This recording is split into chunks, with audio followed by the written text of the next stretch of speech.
Hello friends, welcome to Ranju's kitchen. അപ്പോൾ guys, ഞാനിന്ന് വന്നിരിക്കുന്നത് നല്ല അടിപൊളിയായിട്ടുള്ള ചിക്കൻ കറിയുടെ റെസിപ്പി ആയിട്ടാണ്. നല്ല ക്രീമി ആയിട്ടുള്ള ചിക്കൻ കറിയാണ് ഞാനിന്ന് പ്രിപ്പയർ ചെയ്യാനായിട്ട് പോകുന്നത്. നല്ല അടിപൊളി ടേസ്റ്റ് എന്ന് പറഞ്ഞാൽ സൂപ്പർ ടേസ്റ്റാണ് കേട്ടോ. നിങ്ങൾ ഒരു തവണയെങ്കിലും ട്രൈ ചെയ്ത് നോക്കണേ. അപ്പോൾ ഇത് നമുക്ക് എന്തിൻ്റെ കൂടെ വേണമെങ്കിലും, ചപ്പാത്തി, നാൻ, പൊറോട്ട, അങ്ങനെ എന്തിൻ്റെ കൂടെ വേണമെങ്കിലും സൂപ്പർ കോമ്പിനേഷൻ ആയിരിക്കും. അപ്പോൾ നമുക്ക് എങ്ങനെ ഉണ്ടാക്കണേ നോക്കിയാലോ. അപ്പോൾ ഞാൻ ഇതിനായിട്ട് എടുത്തിരിക്കുന്നത് 1/2 കിലോ ചിക്കനാണ്.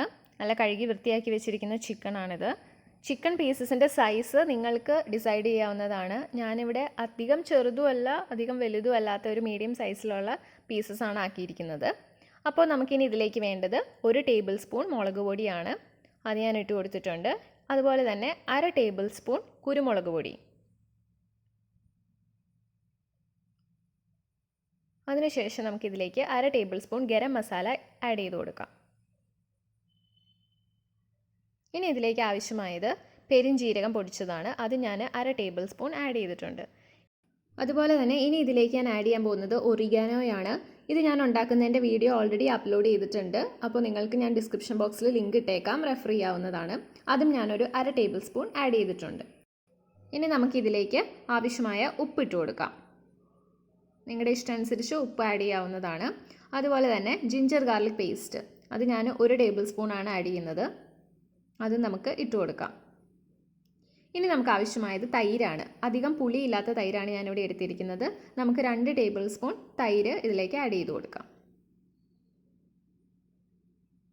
അതിനുശേഷം നമുക്കിതിലേക്ക് ആവശ്യമായിട്ടുള്ളത് നാരങ്ങ നീര്, ലെമൺ ജ്യൂസ്, ഒരു ടേബിൾ സ്പൂൺ മതിയാകും. അതും കൂടി ഇതിലേക്ക് ഒഴിച്ചു കൊടുക്കാം. ഇനി നമുക്കിതിലേക്ക് 1 ടേബിൾ സ്പൂൺ ടൊമാറ്റോ സോസും കൂടി ആഡ് ചെയ്ത് നന്നായിട്ടൊന്ന് മിക്സ് ചെയ്തെടുക്കാം. അപ്പോൾ ഞാൻ മിക്സ് ചെയ്തെടുത്തിട്ടുണ്ട്. ഇനി നമുക്കിതിലേക്ക് വേണ്ടത് 1 ടേബിൾ സ്പൂൺ ഒലീവ് ഓയിലാണ്.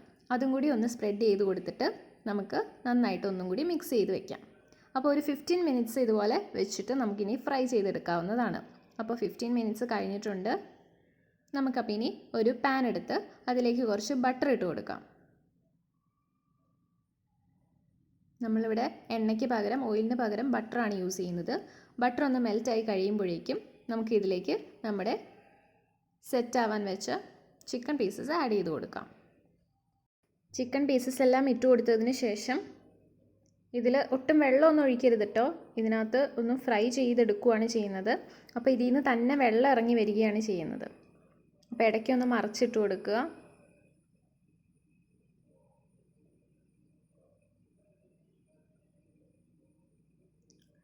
അപ്പോൾ അതിൻ്റെ ഓൾറെഡി ഉണ്ടായിരുന്ന നമ്മൾ മിക്സ് ചെയ്യാൻ വെച്ച ആ ഗ്രേവിയും ബാക്കിയുണ്ടെങ്കിൽ അതും ഒഴിച്ചു കൊടുക്കാവുന്നതാണ്. അപ്പോൾ നമ്മൾ അടുപ്പത്ത് വെച്ചിട്ട് ഒരു 5 മിനിറ്റ്സ് ഒക്കെ കഴിഞ്ഞപ്പോഴേക്കും ഇതിൽ നിന്ന് വെള്ളം ഇറങ്ങി വന്നു തുടങ്ങിയിട്ടുണ്ട്. ജസ്റ്റ് ഒന്ന് ഇടയ്ക്ക് ഇളക്കി കൊടുക്കുക. പീസസ് ഒന്നും കട്ടായി പോവാത്ത രീതിയിൽ പതുക്കെ വേണം ഇളക്കി കൊടുക്കാനായിട്ട്. അപ്പോൾ ഇതിനി ഒരു 5 മിനിറ്റ്സ് ഒന്ന് മൂടി വെച്ച് വേവിച്ചെടുക്കാം. അപ്പോൾ 5 മിനിറ്റ്സ് കഴിഞ്ഞിട്ടുണ്ട്. നമുക്കിതിലേക്ക് 2 പച്ചമുളക് ചെറുതായി കട്ട് ചെയ്തത് ഇട്ട് കൊടുക്കാം. അതുപോലെ തന്നെ കുറച്ച് മല്ലിയിലയും കൂടി ജസ്റ്റ് ഫ്ലേവറിന് വേണ്ടിയിട്ട് ആഡ് ചെയ്ത് കൊടുക്കാം. അത് വീട്ടിലില്ലെങ്കിൽ ആഡ് ചെയ്യണമെന്ന് നിർബന്ധമില്ല. അതിനുശേഷം നമുക്കിത് നന്നായിട്ടൊന്ന് മിക്സ് ചെയ്ത് കൊടുക്കാം.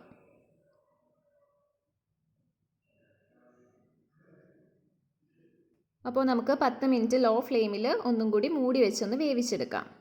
അപ്പോൾ 10 മിനിറ്റ്സ് കഴിഞ്ഞിട്ടുണ്ട്. അപ്പോൾ നമുക്കിനി ഇതിലേക്ക് ഫ്രഷ് ക്രീം ആഡ് ചെയ്ത് കൊടുക്കാം. ഫ്രഷ് ക്രീമും നിങ്ങളുടെ ഇഷ്ടം അനുസരിച്ച് എന്തോരാന്ന് വെച്ചാൽ ആഡ് ചെയ്യാവുന്നതാണ്. കുറച്ചും കൂടി ക്രീമി ആയിട്ട് വേണമെങ്കിൽ കുറച്ചും കൂടി നിങ്ങൾക്ക് ആഡ് ചെയ്യാവുന്നതാണ്. അപ്പോൾ നന്നായിട്ട് നമുക്ക് മിക്സ് ചെയ്ത് കൊടുക്കാം. പീസസ് ഒന്നും പൊടിഞ്ഞു പോകാത്ത രീതിയിൽ മിക്സ് ചെയ്ത് കൊടുക്കാം. നന്നായി മിക്സ് ചെയ്തിട്ട് ഒരു 5 മിനിറ്റ്സും കൂടി ലോ ഫ്ലെയിമിൽ ഒന്ന് മൂടി വെച്ചൊന്ന് വേവിച്ചെടുക്കാം. അപ്പോൾ 5 മിനിറ്റ്സ് കഴിഞ്ഞിട്ടുണ്ട്. അപ്പോൾ നമുക്കിനി ഇതിലേക്ക് കുറച്ച് സ്പ്രിംഗ് ഒണിയനും കൂടി സ്പ്രെഡ് ചെയ്തിട്ട് കൊടുക്കാം. സ്പ്രിംഗ് ഒണിയൻ ഉണ്ടാക്കുന്നതിൻ്റെ വീഡിയോയും ഞാൻ ഓൾറെഡി അപ്ലോഡ് ചെയ്തിട്ടുണ്ട്. ഞാൻ ഡിസ്ക്രിപ്ഷൻ ബോക്സിൽ ലിങ്ക് ഇട്ടേക്കാം. അപ്പോൾ നമ്മുടെ സൂപ്പർ ടേസ്റ്റി ആയിട്ടുള്ള ചിക്കൻ കറി റെഡി ആയിട്ടുണ്ട്. നല്ല ക്രീമി ആയിട്ടുള്ള ചിക്കനാണ് കേട്ടോ. നിങ്ങൾക്ക് നല്ലതുപോലെ ക്രീമി ആവണമെങ്കിൽ ഫ്രഷ് ക്രീം ആഡ് ചെയ്യുന്ന ടൈമിൽ കുറച്ച് കൂടുതലായിട്ട് ആഡ് ചെയ്ത് കൊടുത്താൽ മതി. നല്ല ക്രീമി ആയിട്ടുണ്ടാവും. അപ്പോൾ നമുക്ക് ചപ്പാത്തിയുടെ കൂടെയും പൊറോട്ടയുടെ കൂടെയൊക്കെ സൂപ്പറാണ് കേട്ടോ. അപ്പോൾ ഇതാ നമ്മൾ പൊറോട്ടയുടെ കൂടെയൊക്കെ കഴിച്ചിട്ടുണ്ടെങ്കിൽ പൊറോട്ട തീരുന്ന വഴി കാണത്തില്ല, അത്രയ്ക്ക് ടേസ്റ്റിയാണ് കേട്ടോ. അപ്പോൾ നിങ്ങളെല്ലാവരും ട്രൈ ചെയ്ത് നോക്കണേ. ഇത്രയും സൂപ്പറായിട്ടുള്ള ഡിഷ് നമുക്ക് വീട്ടിൽ തന്നെ പ്രിപ്പയർ ചെയ്യാൻ പറ്റുമെങ്കിൽ, അതും വീട്ടിലുള്ള സംഭവങ്ങൾ വെച്ച് തന്നെ നമുക്ക് പെട്ടെന്ന് പ്രിപ്പയർ ചെയ്യാനായിട്ട് സാധിക്കും. അപ്പോൾ എല്ലാവർക്കും എൻ്റെ വീഡിയോ ഇഷ്ടപ്പെട്ടെന്ന് ഞാൻ വിചാരിക്കുന്നു. അപ്പോൾ എല്ലാവരും എൻ്റെ ഈ വീഡിയോ കണ്ട് ഇഷ്ടപ്പെട്ടെങ്കിൽ ലൈക്ക് ചെയ്ത് സബ്സ്ക്രൈബ് ചെയ്യണേ. നിങ്ങളുടെ അഭിപ്രായം കമൻറ്റ് ചെയ്യാനും മറക്കല്ലേ. So thanks for watching.